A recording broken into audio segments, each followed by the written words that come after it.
Welcome everyone, and of course, this is In the Mix, your favorite football show. My name is Limba Mupetami, and today in studio I'm joined by my co-host Brian Monango, and we have a guest, a local sports reporter, Sheefeni Nikodemus. Welcome to the show, guys.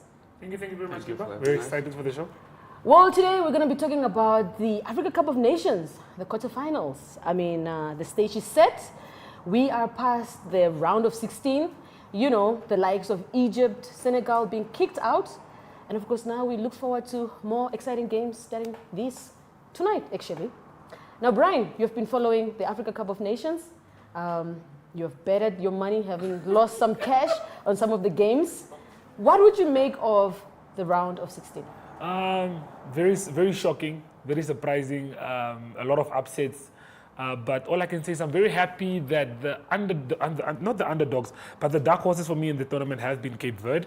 So glad to see them in the knockout stages, yeah.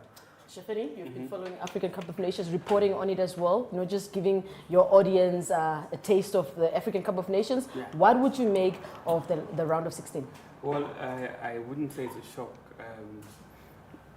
Given how the whole tournament has unfolded, let me use our team as an example. We shocked Tunisia, right? So there was nothing that would top that when you get to the round of 16. Yeah. But it's been a fun tournament.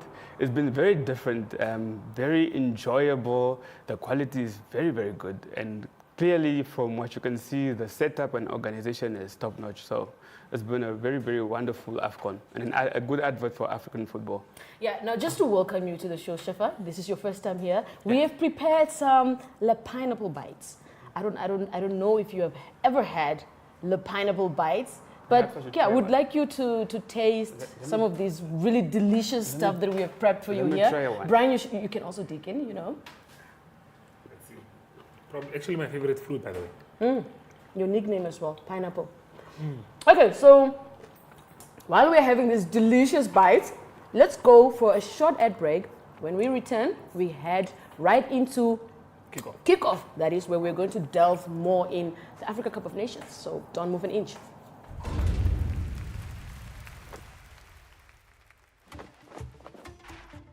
The Champions League, we've got the favourites. And if they're on song, well, they'll give us a bit of everything to enjoy.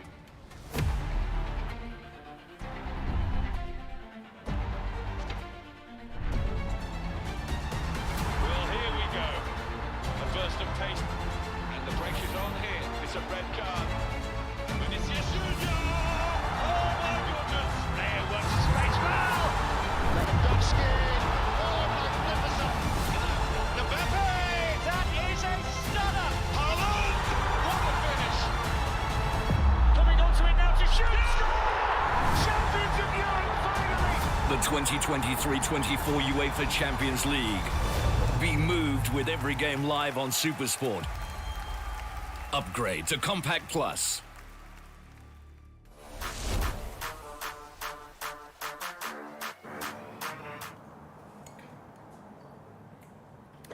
Now, of course, welcome back. Let's delve into the Africa Cup of Nations. I want us to look at the fixtures of tonight. Of course, South Africa playing tomorrow. So let's have a look at the fixtures. Look, okay, I'm sure we'll get those fixtures up on the screen shortly, but speaking of the round, not the round of 16, but speaking of the quarterfinals, we have 4 games, big games. If you can see on the screen there, we have Nigeria who are playing Angola. We have Cape Verde that are taking on South Africa. That's the game I'm very excited for. And then we have Guinea who are taking on Ivory Coast. And in the last game, we have DRC, who have not won a game at the tournament, but have made it all the way to the quarterfinals that are playing. That is Mali, of course, not Mali, but Guinea, of course, yeah. So speaking of those 4 games, I would say, yeah, like I said, my favorite game of the 4 has to be Cape Verde against South Africa. I think that's going to be like a blockbuster match. South Africa have impressed majorly at the tournament, being promised a lot of money. Yeah. So I think the guys have processed, they've got to that point where they know, hey guys, if we win this, there's a lot of money up for grabs. And knowing that the likes of Morocco, favorites to win the competition, are out, Algeria knocked out, who else? Well, Egypt is out of the tournament. So Senegal is out as well. Senegal out of the tournament, having won it the last time. So I think South Africa at this point now feel like the giants out of the tournament. All the big elephants are out. We only have, I think, Ivory Coast, who we can maybe say it's still a threat. In Nigeria, we still have the likes of Victor Osimhen and a few international players. So for me, I would say Cape Verde. South Africa is a game that I'll definitely be watching on Saturday. Yeah, not to take the excitement out of you, Brian, but Sheefeni. Now, of course, we have the first match of tonight. Mali going up against Ivory Coast. Yeah. We've seen the way the Malians play. They played the Brave Warriors. What do you make of this match tonight, the first match of tonight? I think it will keep true to form, as in the team that is unfancied is likely to proceed for me, which obviously I would like to see. But in any case, I think overall, if you take Nigeria, for example. They play tonight, yeah. They play tonight, yes. They haven't exactly kicked into top gear. But for one or the other reason, it just seems to be happening for them. You know, they are getting the results without playing their best football. Whereas if you have an Angola, for example, I think, not to knock them because they knocked us out, but I think they might have reached the ceiling. This is as far as they can go.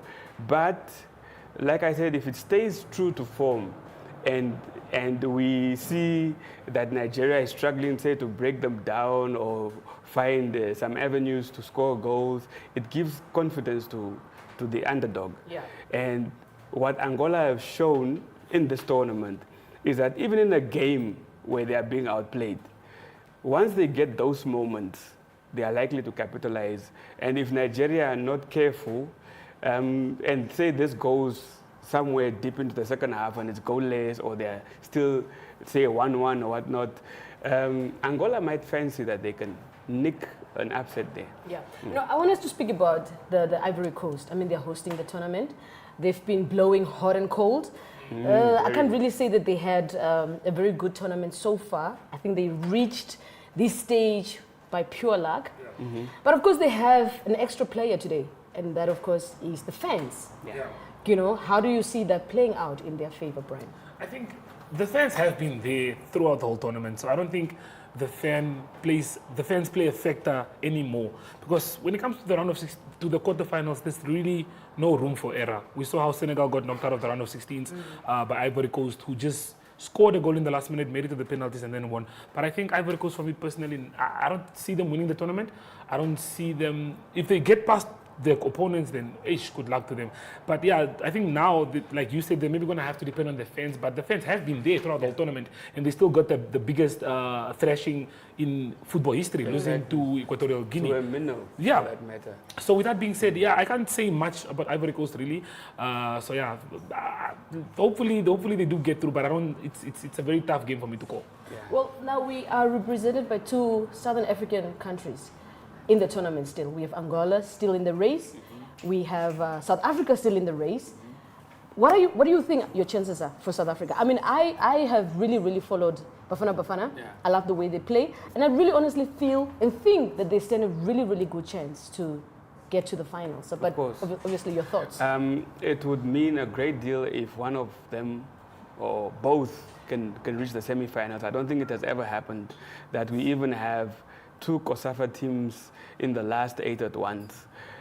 So either or, you know, so long as we get to the semis, and then it's anyone's game, and after that you can place a bet on anyone to win the tournament after that. But clearly it shows that Southern African football is at a level where we can compete with the rest. Okay, Yeah. Now we're just parking the AFCON conversation for now, but we are moving over to Fireball, and of course we have Anushka and Joseph. Well, on this show we talk about football, but we also have other different elements, of course, okay? So if you're watching the show for the first time, let's head over to Fireball and see what they're doing over there. We've always had the bravery to stand up for what is Namibian, from protecting our homes to fighting injustices. We still celebrate what it means to us and raise a glass to those who show their bravery. No matter how they take on the world, with all this potential in the land of the brave, what will you do to make this Namibia your Namibia?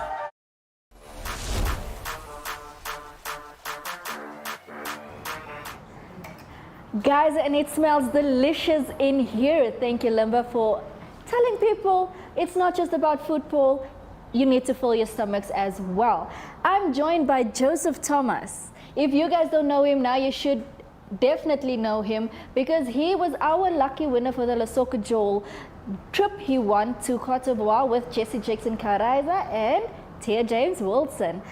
Joseph, what's on the menu for today with our ice cold tafel? Today on the menu we have kapana sauce beef wraps. Well, it's the first time that I've actually, seen something like that, but kapana is our love language. Everybody should know that by now.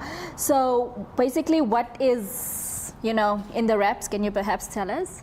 So in the wraps we have some beef and we have some lettuce, tomatoes and cheese and our sauce, which is the most delicious sauce I believe, and I hope you will enjoy it. I love that. Well, Joseph, while we're busy wrapping and filling, because guys, there's not a lack of meat in this wraps. I just hope they love it. I was told to stop talking to the people on the other side. I'm sorry. Okay, Joseph, Cote d'Ivoire. I haven't been there. I'm jealous of you. How was it? It was mind-blowing to be honest, because the country scenery, it's beautiful, it's amazing, it's spectacular. Let me say it's Spectacular. Spectacular. And to be honest, the country is beautiful, and I didn't expect Ivory Coast to have like tall building, like too much high skyscrapers and so forth. And one thing that fascinates me also, people are super cool. They welcome us with open-handed, like a kwaba, like what they said already. And overall, it was a good journey to be honest. And one thing that also I'm grateful of, I celebrated my birthday in You Abidjan, did, yay! the Happy capital. belated birthday. Thank you very much. That's quite, a gift, a birthday gift to have. And how was it to see the Namibia team in action? Unfortunately, we went out of the tournament, but the boys really tried. Yeah. They make us proud, although we hope they could progress to the next round of the tournament, which we thought they could reach the semi-final, but it's something to be grateful to reach. First it was to win our first match against Tunisia, and most of the people say Namibia we are actually the underdogs, and we pull up one of the outstanding performances against Tunisia, and unfortunately we lose to our neighbor South Africa, and overall it was well. We're glad, that our team actually went to perform. But don't go anywhere, guys, while we put these wraps on the fire. Yes, it's gonna go on the fire. Don't go anywhere because Short Corner is right after this. Oh, that's wonderful. And that is what champions do. It feels good to football with GoTV. Works the space well and scores. Nobody but GoTV gives you all the games of La Liga and the DStv Premiership. This is extraordinary. Oh. The Premier League and UEFA games that matter, and the world's favorite cup competitions. Get your Go Coder with 1 month of Super for only $799 to enjoy the football Vuma. GoTV. Love it.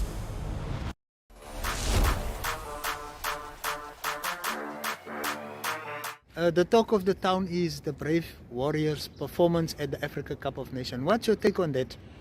First of all, they should be the talk of the town. I think they did us very much, they did us proud in Ivory Coast at the African Cup of Nations. We made history all the way through. We won our first game ever in the Nations Cup with a victory against Tunisia. What a wonderful feeling it was to get our first win at this continental competition. Secondly, we managed to keep 2 clean sheets. That was also a very, very good performance. Also, if you look at the opposition, that we kept the clean sheets. We kept the clean sheet against Tunisia. We kept a clean sheet against Mali. It's giants of the African football, Yes. and that in itself, it's a huge achievement. And we've always pushed for for that moment that where our country or the national team can make progress to the next round or to the knockout stages, and in this Nations Cup we managed to do so. So we also must not forget, Otis, to look at how our condition of football in particular in our country, against all odds, we managed to qualify. Yeah. We Denzel, don't. Yes. If there's something you'd like to improve for the Namibian team, what would Yes. that be? First of all, the Namibian government must really. The Namibian government, yes, thank you very much for the finance and for the funds that you've plowed into the team since the qualification started, when we qualified, the training camps and all these things. But we have a serious situation in our country where we don't have a soccer field in our country where our nation can play. First of all, the government, that's an injustice Yes. to the Namibian nation Yes. for not seeing or not having the national team playing home games in Namibia. We should first look at that. Okay, going forward, who do you think will take this Cup of Nations? Ish. That's a big one, eh? Yeah. I thought, ever since the Nations Cup started, Senegal, the way they play, the style of football, the energy, the tactical approach to the game, they were obviously the favorites to win each game. Yeah. Have its own way of how it turns out. I think it was bookmakers' favorite. Senegal, defending champions. Yeah. Bookmakers' favorite, they lost, and now it's a difficult one. This one can go anyway. We still have a lot of good teams in the tournament. A lot of the big names or the big countries, they are already out. Yes. So this one can go. This one can go either way. Otis, there's no one particular team at this moment that I want to put my head on the block and say that this team will win. We still have South Africa, Morocco is still there, Guinea is still there. Look at Cape Verde, for instance. Yes. You understand, Cape Verde is also doing very well. We have Mali, Burkina Faso, the Stallions. They are also still in the running. So the last 8 or the quarterfinals, going from the quarterfinals into the semifinals and then eventually the finals will be. That's why the president of CAF, Yeah. Mr. Patrice Motsepe, he said that this will be the best Nations Cup ever. And so far, if you look at the number of goals that's been scored in the Nations Cup, this one is proved to be a very good Nations Cup. May the best team win. And to the people out there, please, let's keep on supporting the Brave Warriors. These boys did us very proud, and they are true legends of the Namibian game. Thank you.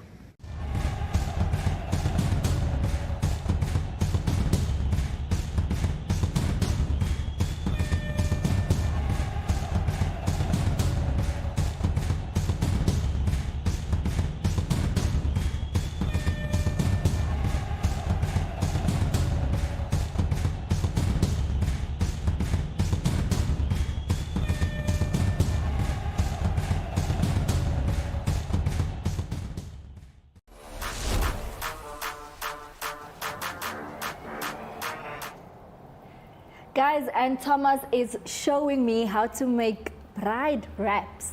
Have you ever heard of that? Thomas, it's almost ready, I see. You probably want to go and put it on, but before that, I hope you all know our fourth winner is Alma Iyambo. People, she was the first one to answer all 5 questions correctly on our Lesoccer Joel trivia questions. But don't go anywhere, we still have our last week left. Yes, our last week, because the AFCON is ending on the 11th of February, where you can stand a chance to win 1,000 Namibian dollars just by WhatsApping hashtag Lesoccer Joel trivia to 085 785 6231. Yes, I still know that number out of my head because Brian is hopeless. So Thomas, I think we are ready. Yes, Maybe we are. we should, I'm ready to eat. Guys, bye. Go to the other people now.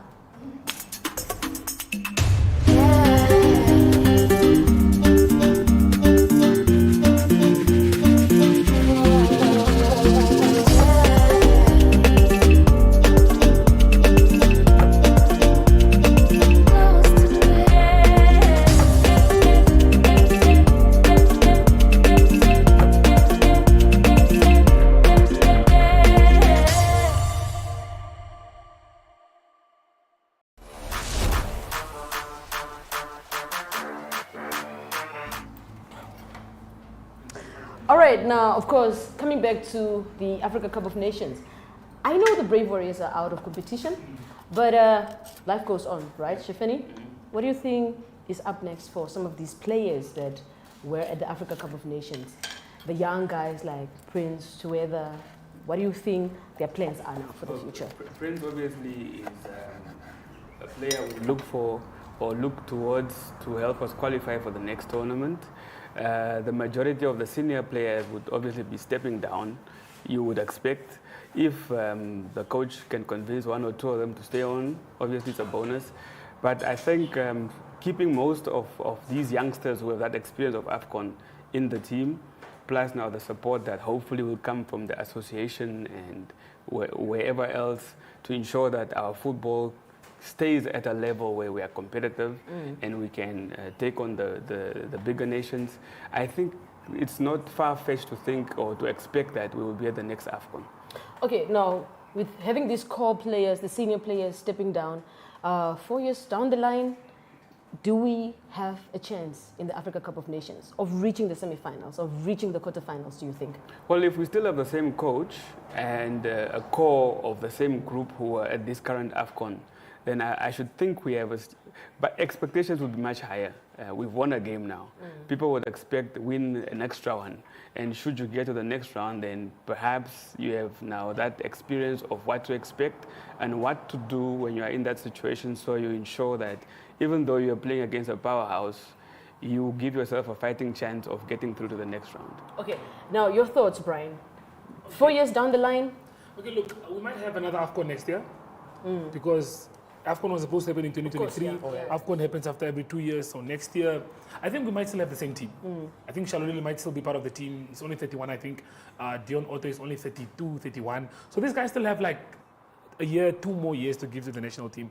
So if we put that into consideration, I do think at the next AFCON, we can expect maybe more to say not just a round of 16, maybe win 2 games in the group stage, score more than 1 goal in the group stage. But with the experience that we do have now, like Shalolile should be disappointed in himself. I'm sure he will look to bounce back, but that's part of the game. Otto, like I said, and then now with with the young guys, the Mudeu, with the Prince, like you guys mentioned, those guys still have a lot to learn, and they are attracting interest from South Africa. So those guys probably going to move that side, play for Cape Town City, Cape Town Spurs, gain some knowledge on the football. And then next year, if we do take part in that AFCON competition again, I'm sure we can go a bit further than we did now. Yeah, but talking about next year, when do we start preparing? How do we start preparing? We start now. Obviously, the coach, I'm sure, has had an eye on post-AFCON. Remember, he has a 5-year deal, and his primary task was to keep the team competitive while reducing the age average, which he has to a certain extent achieved.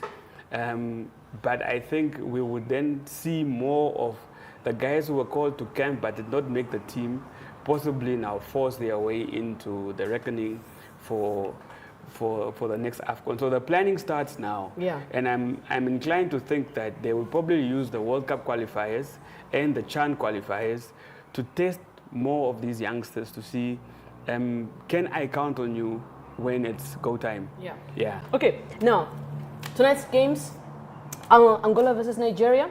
Predictions? That's a very good game. I think we should involve Anushka them on this one because the food is ready and I don't. But just quickly before we get into the food. Before we get into the food, Yeah. okay. My prediction, I would say, look, tonight this might be the best game out of the 2. As we all know, Angola is a very attacking team. We saw what they did to Namibia, we saw what they did to Burkina Faso, we saw what they did to Algeria. So I would say it's going to be a big game for Angola. But like he said, one thing that hit me was, I think they've reached the top. Yeah, you can't go further than that. The dream ends here. Because Give me the scoreline. I'll give you the scoreline. 3-2. 3-4? 3-4 for Nigeria. What are your thoughts? 2-1 Angola. Okay, quickly. Ivory Coast versus Mali. Ivory Coast penalties through to the semi-final. What do you think, Shefa? Mali 2-0. Okay, and then DRC versus Guinea. 1-1. Okay. And then DRC on penalties. DRC possibly 1-0. Okay, quickly, the food is here. Okay. But South Africa versus Cape Verde. Wait, you should actually wait until he tells you what he's South thinking. Africa. South Africa. Yes. I mean, I love South Africa. What are your thoughts? Cape Verde. Okay, so Anushka, I can see that you guys brought us some food. Well, let us know what you've prepared. I want to know what Joseph, was taught in Cote d'Ivoire, because have you guys ever heard of braai wraps? Never. Never. Joseph? Today we have kapana sauce, beef wraps, sorry. And I believe you will enjoy, and hopefully, by the look, it's delicious. Can we be the judges of that? I think so. We can judge the food. No, So you guys were talking here now about predictions and everything. I just want to say, guys, at the first episode we all gave our predictions. This guy firmly believed, and he even told me, look me in my eye, I'm telling you, Senegal's gonna win. Where's Senegal? Well, I'm asking. Oh, okay, sorry. Altijd de mond vol tanden. I love this. It's really nice. Yeah. Very, very nice. Joseph, you are Joseph. It's giving Ivory Coast. Thank you very Yeah, much. it's giving Ivory Coast. I like the meat. I like the flavor in the sauce. So I would say it's 8 out of 10. At least I came with something out of Ivory Coast. Yeah. Yeah. Now, Brian, before we go, some games happening over the weekend here in Windhoek. What is happening? Where are you going? What are you covering? Guys, y'all were talking about AFCON, just the football in that big green area, you know, the grass. Did y'all win Namibia? Did y'all know Namibia is actually playing a qualifier game for futsal? Okay. This Saturday, they're playing against Tanzania at the Windhoek Showgrounds. So what are your thoughts on that? Like, futsal actually grew tremendously in Namibia. They only started in 2020, 4 years, and they're already, you know, playing a qualifiers match for the futsal AFCON. I'm going to be commentating on that game. So definitely, like she said, tune in on DSTV 725 on Facebook, Sports Center page. We'll be watching, we'll be broadcasting the game live. Exactly. It's a big thing for Namibia. It's a big thing for Namibian football in the futsal aspect, because the competition has been around since 1996. It's been won by Egypt, I think 3-4 times in a row. Egypt, Libya, and Morocco. Only team that have won it so far. So the fact that we are now at that stage where we can maybe qualify to take part in the competition in itself, I think it's a big step for Namibia. Yeah, well, guys, it was awesome having Joseph here, having you here, and that's it for In The Mix this weekend, guys. Tune in next week, Friday. Yeah, of course, guys. We've come to the end of In The Mix, but we will be back again next week. I mean, with a different guest. And the same host, and the same Briar, with another guest. So do catch us then, okay? Same time, bye. Same place. Adios. Adios.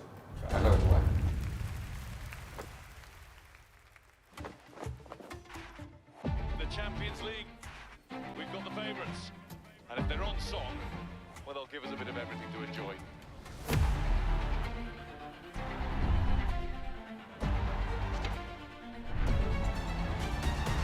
Well, here we go. The first of taste.